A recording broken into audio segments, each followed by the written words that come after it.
시편 23편 6절 말씀 구약 성경 819페이지에 있습니다. 시편 23편 6절.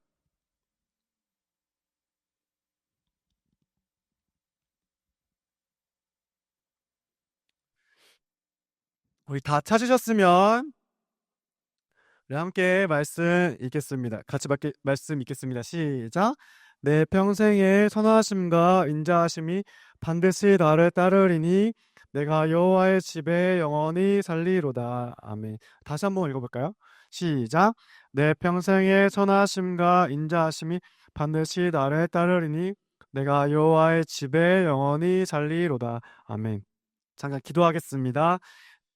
하나님 아버지 감사합니다. 오늘 우리 함께 아이들 모아주시고 주님을 예배하게 하시니 감사합니다. 이 시간 하나님 한 분 예배하기를 원합니다.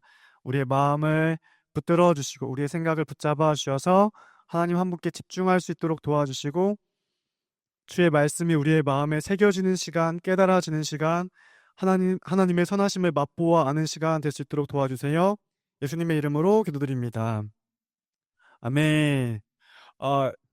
반가워요. 또 오랜만에 또 보는 친구들 있어서 너무 좋고, 네, 반갑습니다. 우리가 저번 주에 안 온 친구들도 있겠지만 저번 주 말씀이랑 오늘 말씀이랑 이어지니까 저번 주 말씀을 잠깐 복습을 하고 넘어가도록 할게요. 우리가 저번 주에 하나님의 선하심에 대해서 같이 말씀을 들었어요. 혹시 기억이 나시나요? 하나님의 선하심. 그래서 하나님은 선하시다라고 했는데 선하다라고 할 때 이제 영어로는 good 이렇게 표현이 되어 있다고 했고, 그래서 하나님은 선한 분이야라고 할 때 그 의미는 하나님은 좋은 하나님이다 라는 의미를 가지고 있다고 했어요. 그래서 이 선하심의 반대, 선의 반대가 뭐였죠? 악이죠. 그래서 하나님은 악한 하나님이 아니시다. 하나님 우리를 악하게 대하지 않으신다. 또 좋음의 반대말이 뭐죠? 나쁨이죠. 그래서 하나님은 우리를 나쁘게 대하지 않으신다라고 했습니다. 그래서 하나님은 우리를 선하게 대해주시고 좋게 대해주신다, 이제 이렇게 말을 했습니다. 이게 첫 번째였고, 두 번째는 선하심에 대해서 공부하면서 하나님은 선하심이 많은 분이라고 했어요? 아니면 하나님은 선하심 그 자체라고 했어요? 하나님은 선하심 그 자체다. 하나님은 선 그 자체이시다. 그래서 하나님이 선하심 그 자체이기 때문에 하나님에게서는 선하심이 자동적으로 흘러나온다. 그래서 하나님이 선하심 그 자체이기 때문에 하나님이 하시는 모든 말씀은 뭐가 돼요? 선이 되겠죠? 기억나시나요? 그리고 하나님이 우리에게 행하시는 모든 일은 뭐가 되는 거예요? 그러면은 선한 일이 되는 거다. 하나님이 우리의 삶을 이끌어 가신다고 했잖아요. 여러분의 삶이 우연인 것 같아도, 그죠? 우연이 아니에요. 여러분의 부모님, 여러분이 간 학교, 여러분의 친구들, 그리고 제가 은혜교회 온 거 우연 같지만 우연이 아니라 하나님이 인도하고 계신다. 하나님이 우리의 삶을 이끌고 가고 계신다고 했죠. 그죠? 근데 하나님이 선한 분이니까 그 이끌어 가시는 모든 걸음이 그러면 어떻게 되는 거예요? 선한 것이 된다. 하나님은 우리를 가장 선하게 인도하시고 가장 좋은 길로 인도하시는 하나님이시다 라고 했던 거 기억나시죠? 좋아요. 이게 저번 주에 했던 내용이고, 우리가 오늘은 먼저 첫 번째로 하나님이 선한 하나님이신데 왜 이 세상에 악이 존재하는가는 두 번째로 하고, 죄송해요. 첫 번째로 하나님이 선한 분이실 때 하나님의 선하심이 그러면 우리에게 어떻게 다가오는가, 하나님은 하나님의 선하심으로 우리를 어떻게 대하시는가를 좀 설명을 먼저 하도록 하겠습니다. 하나님은 선하시기 때문에요, 우리를 항상 선하게 우리를 대해 주십니다. 하나님이 우리를 선하게 대해 준다는 이 말은요, 하나님이 언제나 우리에게 가장 좋은 것을 주신다는 뜻입니다. 하나님이 우리를 선하게 대해 주신다는 게 무슨 뜻이라고요? 하나님이 우리에게 가장 좋은 것을 주신다. 우리 한번 따라해 볼까요? 하나님이 우리에게 가장 좋은 것을 주신다. 다시 한번. 하나님이 우리에게 가장 좋은 것을 주신다. 네. 하나님은 선한 분이라는 이 말의 뜻은요, 하나님 우리를 선하게 대해준다는 뜻이고요. 하나님이 우리를 선하게 대해준다는 뜻은 하나님이 우리에게 가장 좋은 것을 주시는 하나님이라는 뜻입니다. 로마서 8장 32절 말씀을 우리 한번 같이 읽어보도록 하겠습니다. 로마서 8장 32절 우리 같이 읽어볼게요. 시작.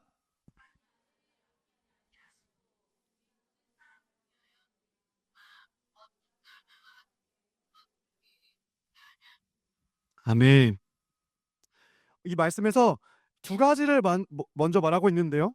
무슨 말을 하고 있냐면 자기 아들을 아끼지 아니하시고 우리 모든 사람을 위하여 주신 하나님. 우리 하나님은 어떤 분이라고요? 하나님의 아들 누구죠? 예수님. 하나님은 우리를 구원하기 위해서, 우리를 죄에서 건져내기 위해서 자기 아들 하나밖에 없는 아들 예수님을 우리를 위해 이 땅에 보내주시고 십자가에 못 박아서 우리의 죄를 다 해결해 주셨죠. 맞아요? 맞죠? 그러면 하나님은 우리에게 자기 하나밖에 없는 아들을 주신 분이죠? 맞아요? 맞아요. 근데 하나님의 아들 예수님은 어떤 분입니까? 우리 친구들 이제 중2 친구들은 소율이 문답 시간에 삼위일체에 대해서 배웠을 거예요. 기억나요? 삼위일체? 우리 중1은 3월부터 할 거예요. 아닌가? 2월부터인가요? 3월? 아무튼 할 거예요. 우리 친구들도 배울 거예요. 우리 언니 오빠들은 알잖아요. 안 배웠어도. 삼위일체. 한 분 하나님이 계시고 한 분 하나님이 세 위격으로 계신다. 누구죠? 자, 우리 중2 친구들 제일 크게 대답해야 돼. 자, 성부 하나님. 벌써 까먹었어요? 다시 공부해야 되나? 자, 성부 하나님 맞아요? 그 다음에 성자 하나님, 그리고 성령 하나님. 그죠? 성경 하나님 아니고 성령 하나님. 기억나시죠? 기억나요? 기억난 친구도 다시 해야 돼요. 자, 성부, 성자, 성령. 예수님은 하나님이에요, 아니에요? 하나님이 맞죠? 그러면 자, 다시 돌아가서 성부 하나님께서, 자, 집중. 자, 룰 아이템 아니에요, 삼위일체. 자, 성부 하나님께서 성자 하나님을 우리 위해 내주셨어요. 그러면 이 말은 무슨 뜻이 되냐면 하나님께서 하나님을 내어주신 거죠. 맞아요? 맞죠? 이 말은 다시 다른 말로 표현하면 하나님께서 자기 자신을 내어주신 거예요. 맞아요? 맞아요. 근데 하나님에게 있어서 가장 귀한 가치는 무엇일까요? 하나님에게 있어서 가장 귀한 가치는 하나님입니다. 하나님에게 있어서 가장 귀한 가치는 하나님이에요. 왜냐하면 하나님은 모든 만물을 다 합쳐도 하나님의 영광의 발끝에도 이르지 못하기 때문입니다. 왜냐하면 우리 하나님은 무한하신 하나님이기 때문이요. 하나님의 영광은 무한하십니다. 우리 수련회 때 하나님의 영광은 하나님의 아름다움이라고 했어요. 기억이 나기를 축복하면서, 자, 하나님은 그러면 하나님의 아름다움은 무한하십니다. 맞아요? 무한하신 하나님, 하나님만큼 존귀하고 하나님만큼 위대하고 하나님만큼 가치 있는 것이 없습니다. 맞아요? 맞아요. 그러면 하나님에게 있어서도 가장 귀한 건 뭐예요?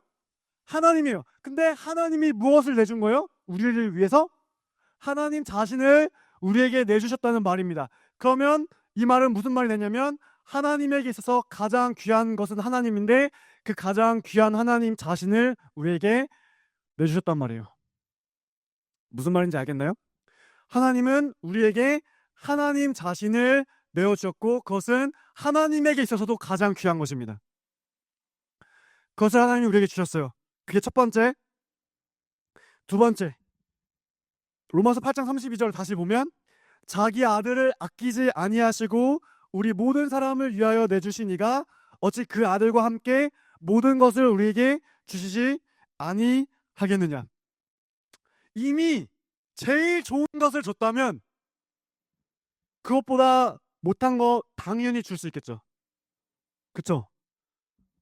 아버지가 집에 유산을 다 몽땅 줬다면 집 안에 있는 뭐가 있을까요? 여러분 집 안에 뭐가 있어요? 막 있으시게 집 안에 있는 뭐 TV, 컴퓨터도 당연히 주는 거겠죠. 맞아요? 하나님이 하나님께 가장 귀한 전부를 우리에게 이미 주셨다면 그 아들과 함께 모든 것을 우리에게 주시지 않겠느냐. 당연히 다른 모든 것들도 우리에게 주시는 하나님이시다. 그래서 하나님의 선하심은 다시 한번 우리 따라해 봅시다. 우리에게 가장 좋은 것을 주시는 분이다. 다시 한번. 우리에게 가장 좋은 것을 주시는 분이다. 근데 여러분 살아가다 보면 진짜 하나님이 가장 좋은 것 준 것 같아요? 아니면 좀 약간 뭔가 나쁜 것도 준 것 같아요? 아직 어려서 잘 모르겠어요? 우리 10편, 23편 우리가 지금 봤잖아요. 6절 본문으로. 내 평생에 하나님의 그 선하심이 나를 따를 것이다 라고 다윗이 고백했어요. 무슨 말이냐면 하나님은 선하신데 하나님은 언제나 날 선하심으로 대해 주실 것입니다 라는 뜻이거든요. 그런데 다윗이 이 시를 기록을 언제 했는지는 알지 못하지만 다윗의 인생은 어려움이 많았어요. 첫 번째로 다윗은 부모님에게 사랑받지 못했습니다. 그것을 어떻게 알 수 있냐면 사무엘이 사무엘 저 말고 사무엘 선지자가 있어요. 사무엘이 다윗의 집에 왔어요. 그래서 아들들을 다 초청해서 이제 그 중에서 왕을 뽑으려고 다윗의 아버지였던 이세의 아들들을 다 초청했는데 이세가 다 다른 아들은 다 불러 모았는데 다윗은 그때 어디 있었게요? 다윗은 양을 치고 있었습니다. 사무엘 선지자가 왔어요. 와, 여러분이 감이 안 올 것 같아요. 이거 근데 뭐라고 표현해야 될까? 뭐 가장 진짜 뭐 지금 연예인 누가 제일 높지? 누가 최고야? 나 잘 몰라 요즘 연예인. 어쨌든 여러분 지금 머릿속에 떠오른 바로 그 연예인이 온 것보다 더 대단한 사람이 온 거예요. 그 당시에 사무엘이 왔다는 것은. 그러면 온 가족을 다 당연히 불러야 되잖아요. 그죠? 여러분 연애 혼자 볼 거예요? 그쵸? 혼자 보고 싶어 하겠죠. 어쨌든 가족을 불러 모아야 되잖아요. 근데 다윗만 혼자 양치라고 밖에 내놓고 다른 아들은 다 불러서 그 잔치에 초대했어요. 무슨 말이에요? 다윗은 그렇죠. 왕따였다. 집안의 왕따였다. 집에서 사랑을 받지 못했다. 형제들에게도 사랑을 받지 못했다. 다윗이 가장 좋은 거 받은 거 맞아요? 그리고 그 이후에도 다윗이 이제 기름 부음을 받았어요. 이제 왕이 되라고 사무엘이 기름을 부어줬어요. 그런데 그것을 이제 사울 왕이 알고 사울 왕이 다윗을 죽이려고 막 쫓아다녔어요. 그래서 몇 년 동안을 사막에서 지내야 됐어요. 사막에서 사울을 피해서 막 동굴에서 지내고 막 다른 나라로 도망치고 해야 됐어요. 어, 다윗의 인생이 가장 좋은 거 주신 거 맞아요? 하나님 가장 좋은 거 준 것 같아요? 아닌 것 같죠? 근데 다윗이 뭐라고 고백해요? 하나님의 선하심이 평생에 나를 따를 것이다. 하나님은 지금까지 나에게 가장 좋은 것을 주셨고 앞으로도 언제나 그럴 것이다 라고 고백하고 있단 말이에요. 어떻게 이런 고백을 할 수 있었을까요?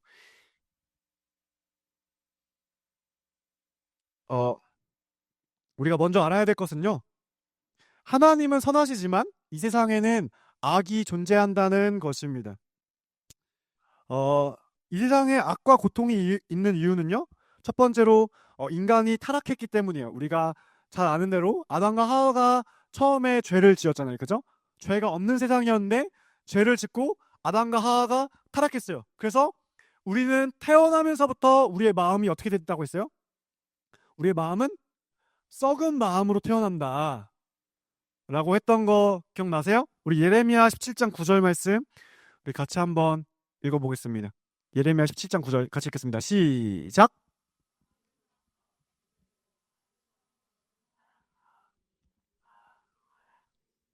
네.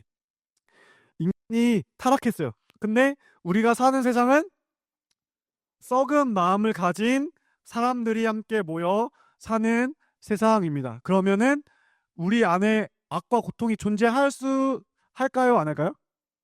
존재할 수밖에 없겠죠. 그죠? 왜냐하면 우리가 다 썩은 마음을 가지고 있기 때문에 내가 더 가지고 싶어 하고, 심지어 남의 것을 빼앗아서라도 내가 더 가지고 싶어 하는 게 인간의 마음이고, 나한테 좀만 못해주면 미워하고 복수하고 싶은 게 인간의 마음이고, 그죠? 그런 게 사람의 마음이잖아요. 아닌 것처럼 앉아있군요.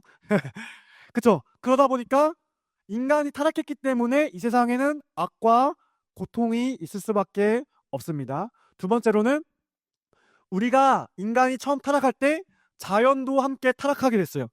저주를 받게 됐어요. 우리 창세기 3장 17절에서 18절 말씀 같이 한번 읽어보겠습니다. 시작.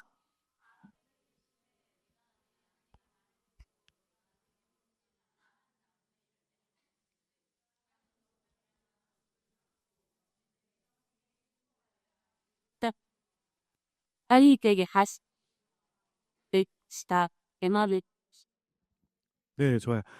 아담과 하와가 처음에 죄를 짓고 타락했을 때 땅이 어떻게 됐대요? 땅이 저주를 받았다 라고 써있죠? 이 말은 땅만 저주를 받았다는 뜻이 아니라 이 자연 만물 전체가 저주를 받았다는 뜻입니다. 그래서 자연 만물이 우리가 살아가기에 매우 고통스럽고 힘든 상태가 돼버린 거예요. 자, 인간이 타락했기 때문에 사람과 사람 사이에 우리가 고통을 겪을 수밖에 없고, 두 번째는 자연 만물이 저주를 받았기 때문에 우리는 고통을 받을 수밖에 없다. 그러니까 하나님은 분명 선하시고 하나님은 우리를 정말 가장 좋은 것을 주신 하나님이 맞지만, 인간이 타락했고 자연이 저주받았기 때문에 이 세상에는 악과 고통이 있을 수밖에 없다. 그러면 하나님의 선하심은 도대체 무슨 의미가 있는가? 그죠? 하나님은 분명 가장 좋은 것을 주신다고 했는데, 하나님은요, 세상에 존재하는 악이 분명 존재하는데 그 악을 선으로 바꾸셔서 사용하시는 하나님입니다. 한번 따라해 볼까요? 하나님은 악을 선으로 바꾸신다. 다시 한번. 하나님은 악을 선으로 바꾸신다. 우리 로마서 8장 28절 말씀 같이 한번 읽어보겠습니다. 로마서 8장 28절 말씀 같이 읽겠습니다. 시작.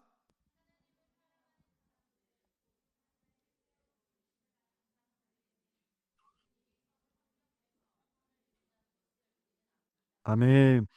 하나님을 사랑하는 자, 하나님의 뜻대로 부르심을 받은 사람들에게는 모든 일이, 여기서의 모든 일은 우리가 생각하는 좋은 일과 나쁜 일이 다 포함된 거예요.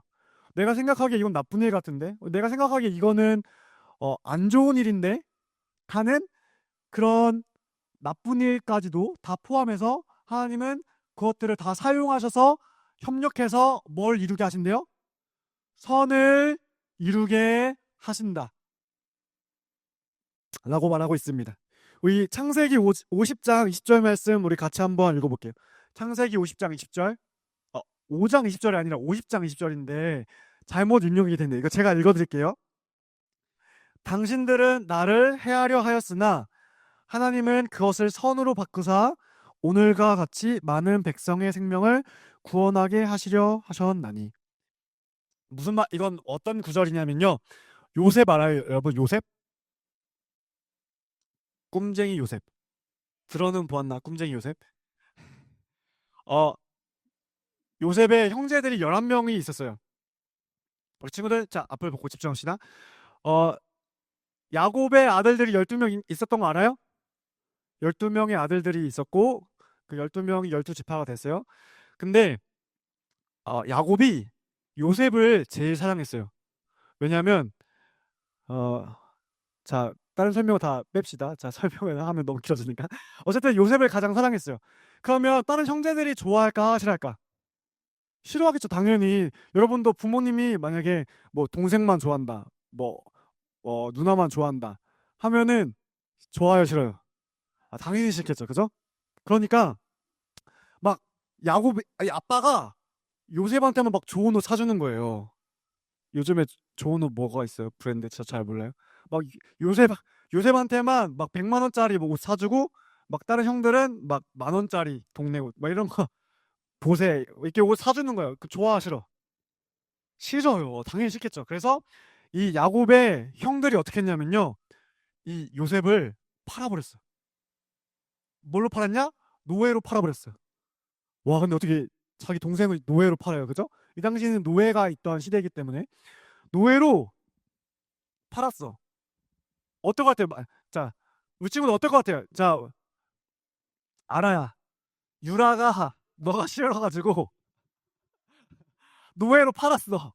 노예로 팔아버렸어. 너가 막 노예가 돼서 막 매 맞고 막 이렇게 막 청소하고 했는데 하나님이 너를 이제 그 나라의 총리로 세워준 거야. 나라의 두 번째 대빵으로 세워줬어. 근데 딱 그때 유라가 이제 온 거지. 유라가 양식이 없어서 이- 양식이 다 떨어졌어. 밥이 다 떨어져가지고 이제 쌀을 사러 왔는데 너가 총리가 돼 있는 거야. 널 판 누가 언니가 있어. 어떻게 할 거야? 어떻게 할 거야? 생각 좀 해야 돼. 잘 대답해야 돼. 집에 가서 혼낼 수도 있어. 잘 대답해봐. 자, 이 요셉이 총리가 됐어요.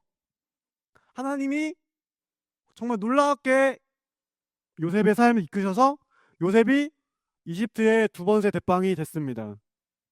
근데 형들이 이제 가뭄이 들어서 양식을 사러 온 거예요. 형들이 요셉을 무서워할까요? 안 무서워할까요? 무서워하죠, 당연히. 그 당시는 막 사형을 시킬 수 있는 그런 시대란 말이에요. 요셉이 그냥 깜빵에 보내면 그냥 가야 돼요. 무서울까, 안 무서울까? 무서워요. 근데 요셉이 그때 뭐라고 대답하냐? 이렇게 말하는 거예요. 형들한테. 당신들은 나를 해하려고 하였으나 하나님은 그것을 선으로 바꾸사 오늘과 같이 많은 백성의 생명을 구원하게 하시려 하였나니. 요셉이 총리가 되었기 때문에 그 이집트에 7년의 기근이 있었어요. 7년 동안 비가 안 와. 농사가 안 돼. 근데 요셉이 하나님의 지혜로 그 전에 7년 동안 양식을 다 저축해서 그것으로 이 7년의 흉년, 이 7년의 기근을 무사히 넘어갈 수 있었고, 야곱의 그 가족들 70명이 안전하게 살 수 있게 되었어요. 잘 봐요. 형들은 악한 일을 행했어요. 그죠? 동생을 팔아 넘겼잖아요. 악한 일을 행했죠? 그리고 아버지도 요셉만 사랑한 거는 잘한 거예요? 못한 거예요? 못한 거죠? 이것도 잘못된 거예요. 그죠? 그렇게 안 했으면 형들이 요셉을 팔았을까 안 팔았을까? 안 팔았겠지. 근데 아버지가 요셉을 편애했고 형들은 그것을 싫어했고 그래서 형들이 요셉을 팔아 넘겼어요. 이건 다 잘못된 건데 하나님은 그것을 선으로 바꾸셔서 요셉을 총리로 세우시고 요셉을 통해서 그 7년의 기근을 넘어가게 하시고 수많은 사람들이 양식을 먹고 그 생명을 건질 수 있도록 하셨다. 하나님이 선으로 바꾸셨다. 무슨 말인지 알겠어요? 그러니까 우리의 삶에는요, 힘들고 어려운 일이 있을 수 있다 없다? 있다 하는 거예요. 그런데 하나님은 그런 어려운 일들조차도 바꾸셔서 어떻게 한다? 선으로 바꾸어 주신다. 선으로 바꾸어 주셔서 가장 좋은 것으로 바꾸시는 분이 누구다? 하나님이시다. 라는 것입니다. 우리 마지막으로 우리 시편 23편 6절 말씀 읽고 마칠게요. 우리 시편 23편 6절 같이 한번 읽어봅시다. 시작. 내 평생의 선하심과 인자하심이 반드시 나를 따르니 내가 여호와의 집에 영원히 살기로. 아멘. 다윗이 이 시편을 썼는데 다윗이 삶이 항상 좋았다고요? 아니면 어려운 일도 있었다고요? 어려운 일도 있었다. 그런데 다윗이 뭐라고 고백하냐면 내 평생의 선하심과 인자하심이 반드시 나를 따르리니 라고 표현했어요. 여기서 따르리니 라는 이 단어는요, 사냥개가 사냥감을 추적한다는 단어예요. 추적한다. 그러니까 오늘 말씀의 제목이 선하심이 나를 추격한다 하거든요. 선하심이 나를 추격한다. 무슨 말이냐면 어 우리는 하나님께 언제나 하나님을 선하게 대할까요? 아니면 하나님께 어 나쁘게도 대하나요? 우리는 하나님께 나쁘게도 대하죠. 그죠? 하나님을 사랑해야 할 만큼 우리는 사랑하지 않고, 우리는 하나님을 예배해야 할 만큼 하나님을 예배하지 않고, 우리는 하나님을 존경해야 할 만큼 하나님을 존경하지 않고, 우리는 하나님의 말씀을 지켜야 할 만큼 하나님의 말씀을 지키며 살지 않습니다. 우리는 하나님을 사랑하는데 철저하게 실패하는 사람들이에요. 그러면 하나님이 우리 선하게 대해 주셔야 될까요? 악하게 대해 주셔야 될까요? 맞아요.